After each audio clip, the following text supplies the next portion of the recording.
मेरे साथ इस वक्त बात करने के लिए हैं आदित्य गुप्ता, ये यूथ प्रेसिडेंट हैं जम्मू कश्मीर पीडीपी के। न्यूज़ 18 से बात करने के लिए आपका धन्यवाद। एक जंग छिड़ गई है, एक तरह से हम कहें कि स्पीकर वर्सेस पीडीपी, और कहीं ना कहीं पीडीपी जो आपके लेजिस्लेटर है वहीद पर्रा, उनको अब एक हफ्ते का टाइम दिया है स्पीकर ने। उन्होंने कहा है कि ऑब्जेक्शन की है कि जिस तरह से उन्होंने ट्वीट किया था, उस पर क्या कहेंगे? देखिए, जो स्पीकर साहब कोशिश कर रहे हैं या मेहनत कर रहे हैं वहीद पर्रा और पीडीपी के ऊपर, उससे अच्छा उनको बात करनी चाहिए थी पब्लिक सेफ्टी एक्ट के बारे में। ये हमने बात की थी कि सेशन बुलाया जाए जिसके ऊपर पीएसए के ऊपर बात की जाए। पीएसए एक इम्पॉर्टेंट कॉन्स्टिट्यूएंट है जम्मू कश्मीर में पॉलिटिक्स का, जिसके अंदर सरकार अपना मिसयूज करती है पावर।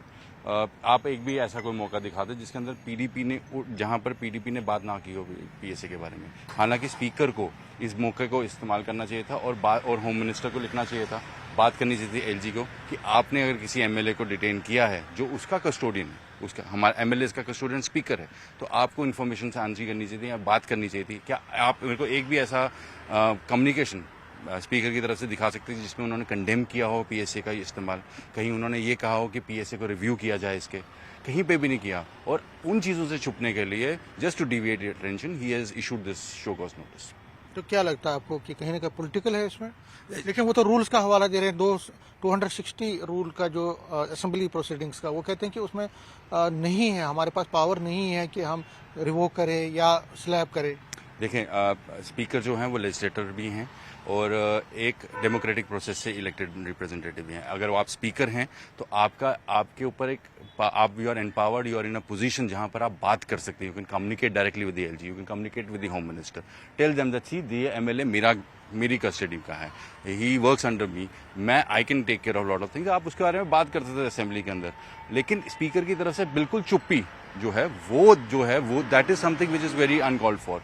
स्पीकर आते तो नेशनल कॉन्फ्रेंस से ही हैं, इनके मैनिफेस्टो का, इन्होंने भी तो इलेक्शन लड़ी थी कि पब्लिक सेफ्टी एक्ट हटाया जाएगा। तो उसके बारे में बात करने तक से हटने में आप रूल्स का हवाला दे सकते हैं। वो रूल्स का हवाला तो बाबू लोग देते हैं। आप पॉलिटिकल एक्टिविस्ट हैं, आप एमएलए हैं, आपको रूल्स को चेंज करने के लिए बात करनी है, जिसको मिसयूज किया जा रहा है पब्लिक सेफ्टी एक्ट को। आप कल देखिए, कल हाईकोर्ट ने एक आदमी को डिटेंशन से हटाया है। आप देखिए पीएसए को, जो इतना स्ट्रांग कानून है, जो आपके राइट्स को, आपकी फ्रीडम को कर्ब करता है, उसको कितने कैजुअली यूज करके एक गलत आदमी को पीएसए में इतने महीने अंदर रखा गया। तो आप यही तो बात है जिससे जम्मू कश्मीर के लोग सफर कर रहे हैं, और इसके बारे में आप बात नहीं कर रहे। आप रूल्स का हवाला देकर पीडीपी के एमएलए को टारगेट कर रहे हैं, क्योंकि आप अपनी इनकम्पिटेंस और अपनी मजबूरियों को छुपाने की कोशिश कर रहे हैं। दूसरा है कि कल महबूबा जी ने एक ट्वीट किया है रोहुला के बारे में, आगा रोहुला के बारे में, कि उनको वहाँ पे काम नहीं करने दिया गया, वहाँ मीटिंग करने नहीं दी गया अनंतनाग में। क्या कहेंगे? आगा साहब ने जो कल बोला है, आई थिंक वही सब कुछ दर्शाता है कि एग्जैक्टली क्या सिचुएशन चल रही है। अगर आपने सुना, आगा साहब ने जो चीज बात बोली है, उन्होंने खुद वहां से बोला है कि जो जंग थी, जिसके ऊपर इलेक्शन लड़ी गई थी, जिसके ऊपर वादे किए गए थे, वो वादे सारे के सारे छोड़ दिए गए हैं। पीएसए की बात हो, डिटेंशन की बात हो, उसके ऊपर कोई बात नहीं हो रही है। बिल्कुल ही हाथ छोड़ देना, ये आपकी इनकम्पिटेंस को दर्शाता है, और उसी चीज को उन्होंने हाईलाइट किया। तो I think that speaks for itself. अच्छा, एलजी ने अभी फिलहाल कल एक एमओयू साइन किया है, जिसमें जो फ्लड विक्टिम्स है ऑपरेशन सिंदूर में, जो उनको 1500 मकान बनाने की बात कही गई। इसको आप किस तरह लीजिए? असेसमेंट, आई थिंक सबसे इम्पोर्टेंट पार्ट कभी भी कोई रिलीफ देने का पहला होता है असेसमेंट। एलजी साहब ने असेसमेंट की है क्या? This is all, he is working as a political activist. Lieutenant governor is an official position, constitutional position, जिस पे बैठ के उनको रूल्स को भी फॉलो करना चाहिए, इनको करना चाहिए रूल्स को।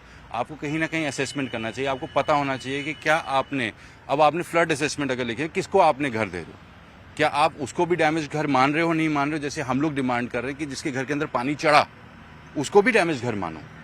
आपने किस विक्टिम को देना है, डायरेक्टली कितना इफेक्ट हुआ है, किसकी जमीन खिसकी है, क्या उसके अंदर वो लोग भी इंक्लूडेड हैं जिनकी जमीनों के ऊपर अभी उनके मालिकाना हक नहीं तय हुए थे?